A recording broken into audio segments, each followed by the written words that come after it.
Hello, ഞാൻ ശ്യാമ. ഇന്ന് ഞാൻ എൻ്റെ ഉണ്ണിയേട്ടനുമായിട്ട് മാന്നാത്ത് നിലവിളക്ക് മേടിക്കാൻ വേണ്ടിയിട്ട് പോവുകയാണ്. നമ്മുടെ വീട്ടിലെ വിളക്ക് ചെറിയൊരു കംപ്ലൈൻറ്റ് ഉണ്ടായി. അപ്പോൾ അത് മാറ്റി പുതിയൊരെണ്ണം മേടിക്കാമല്ലോ എന്ന് വിചാരിച്ചു.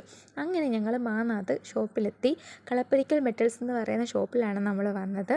ഷോപ്പിൽ നല്ല സ്റ്റാഫ് കാര്യങ്ങളൊക്കെ ആയിരുന്നു. നമുക്ക് നല്ല രീതിയിലെല്ലാം നോക്കിയെടുക്കാൻ പറ്റുന്ന സൗകര്യങ്ങളെല്ലാം അവർ നമുക്ക് ചെയ്തു തന്നു.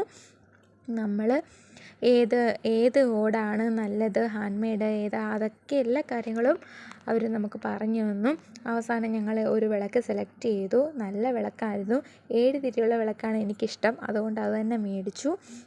അങ്ങനെ മേടിച്ച് ഞങ്ങൾ അവിടെ നിന്ന് ഇറങ്ങി. മോനെ ട്യൂഷന് വിട്ടിട്ടായിരുന്നു പോയത്. ഉണ്ണിക്കുട്ടനെ ട്യൂഷന് വിളിക്കാനായിട്ട് വന്നു. പക്ഷേ ട്യൂഷൻ ഇതുവരെയും കഴിഞ്ഞിട്ടില്ലായിരുന്നു. അവിടെ ഒരു കിലുക്കമുണ്ട്. അവളുടെ പേര് ഋതുപല്ലവി എന്നാണ്. ഞാൻ അവളെ കിലുക്കം എന്നാണ് വിളിക്കുന്നത്.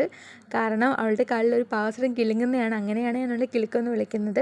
അവൾ വന്നു നിങ്ങൾക്കൊക്കെ ഒരു ഹായ് പറഞ്ഞ് അവിടെ ശേഷം ഉണ്ണിക്കുട്ടനുമായിട്ട് ഞങ്ങൾ വീട്ടിലേക്ക് പോയി. വീട്ടിൽ വന്നു ഉണ്ണിക്കുട്ടനെ കൊണ്ട് തന്നെ ഓപ്പൺ ചെയ്യിപ്പിച്ചു. അത് ഉണ്ണിക്കുട്ടൻ അമ്മയുടെ കൊടുത്തു. അമ്മ എല്ലാം പരിശോധിക്കുകയാണ് വിളക്ക് എങ്ങനെയുണ്ടെന്നൊക്കെ. അപ്പോൾ അമ്മയ്ക്ക് സന്തോഷമായി ആ വിളക്ക് കണ്ടപ്പം. അപ്പോൾ അത്രയേ ഉള്ളൂ. Tata bye bye, see U.